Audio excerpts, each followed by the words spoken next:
When it comes to action cameras, there's a lot of competition these days, and GoPro isn't the top dog anymore.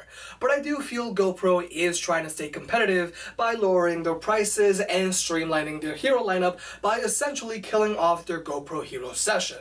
This is the new entry-level GoPro Hero. Let's see how it performs, and let's see how it compares to the GoPro Hero 5 and the GoPro Hero 6. Okay, if we were to line these cameras up from oldest to newest, it would go Hero 5, Hero 6, and then Hero. And this is going to matter in a little bit. But price-wise, the 2018 GoPro Hero retails for $199.99. The Hero 5 is now typically on sale for $249.99. And the Hero 6 retails for $399.99. If you want to pick either of these cameras up, I'll have links in the description below. And if you use the links, it really helps out the channel. Check them out because you never know when a sick bundle might come out. All of these GoPros have the same chassis across the board. They all take a micro SD card, they all use the same removable battery, they all have a USB-C port and micro HDMI port, they all have a touchscreen on the back, and they all have an LCD screen on the front. Literally, the only way to tell these GoPros apart is by their names next to the lenses and when the LCD screen on the front powers up. What set these cameras apart are their internals and capture settings. Obviously, these cameras have many capture settings to choose from, but these are the most important ones I want to talk about. The 2018 Hero Session has a maximum capture setting of 1440, 60 frames per second wide, with stabilization turned on, but at a 4:3 aspect ratio. If you want a 16:9 aspect ratio, then the best the Hero can do is 1080-60 with stabilization turned on. The Hero 5 has a max capture setting of 4K 30 frames per second wide, but without stabilization. The best image you can get from the Hero 5 with stabilization turned on is 2.7K at 60 FPS. And finally, the Hero 6 has a maximum capture setting of 4K 30 FPS wide, but that's with stabilization turned off. If you want stabilization turned on, and that's kind of the selling point of the Hero 6, then the best the Hero 6 can do is 4K 30 FPS in either wide or super view.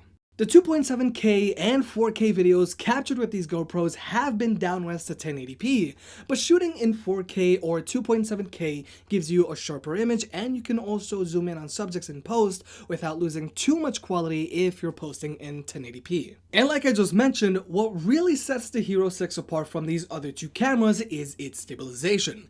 The Hero 6 has GoPro's in-house designed GP1 chip, which manages to digitally smooth out your video much better than the Hero and Hero 5. GoPro's digital image stabilization is even better than Apple's optical image stabilization in the iPhone 8 Plus and iPhone 10. And you're also going to notice throughout this video, the Hero 6 consistently has better color saturation among these three cameras, whereas the Hero has the muddiest colors here, and the Hero 5 has slightly better color than the Hero, but not as good as the Hero 6. All three of these cameras also have three field of view options to choose from. There's a wide field of view mode, which is good if you're going to be filming in a cramped space, but you are going to get a lot of distortion in your video.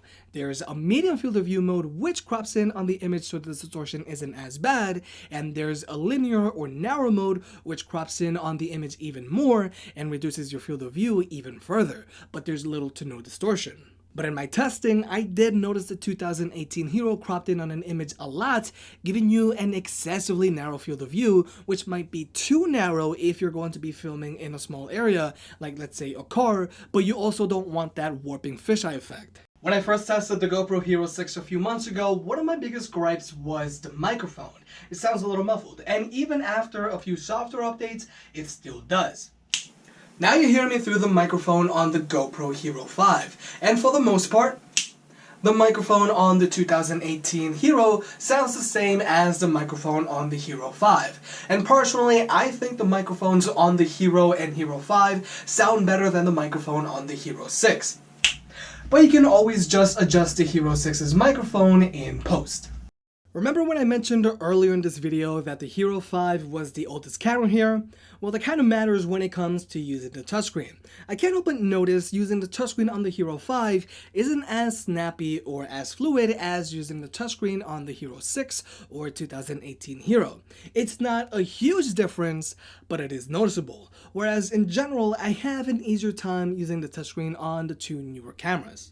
All three of these cameras also connect to GoPro's mobile app, and the GoPros connect to your phone via Wi-Fi. But only the Hero 5 and Hero 6 take advantage of the 5 GHz band, whereas the 2018 Hero uses the 2.4 GHz band. This small detail means that if you're using your phone as a viewfinder, you're going to experience a much more significant delay and choppiness with the entry-level Hero, whereas the feed on the Hero 5 and Hero 6 is constantly smoother and has much less latency.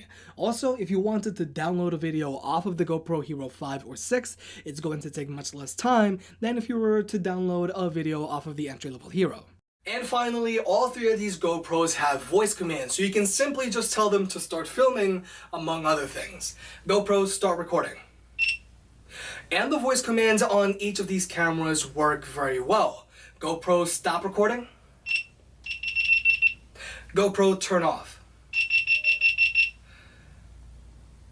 But in order for the voice commands to work on the Hero or Hero 5, the cameras already have to be turned on. Whereas with the Hero 6, you can give them the voice commands even if the camera is turned off. GoPro start recording. Now this feature is pretty useful, but you can always just turn it off because it does cost you a little bit of battery life. And I also found that it's very sensitive, so if you have this feature turned off, the camera might start recording if you have it in your room, and it'll just start going off because it's very sensitive. Action cameras in general have proven themselves useful for when you want to get a shot, but using a full-size camera isn't practical or possible. You can cram or mount these tiny guys almost anywhere and they can take a beating. GoPro isn't as dominant as it used to be, but they are trying to stay very competitive. But personally, I think GoPro's new entry-level GoPro Hero is just too entry-level. I just feel that the max usable capture setting of 1080p 60 FPS and the dual colors isn't worth the $200 price tag. I say spring for the Hero 5 if it's on sale and if it means only paying $50 more. But I still cannot deny that the Hero 6's digital image stabilization is truly amazing. But it's only worth getting if you're somebody who regularly works on higher production quality projects and not your typical consumer. If you made it this far, I guess you enjoyed the video, so hit that like button and get subscribed. It helps out more than you realize. Support the channel by clicking on the links down below, and I'll catch you next time.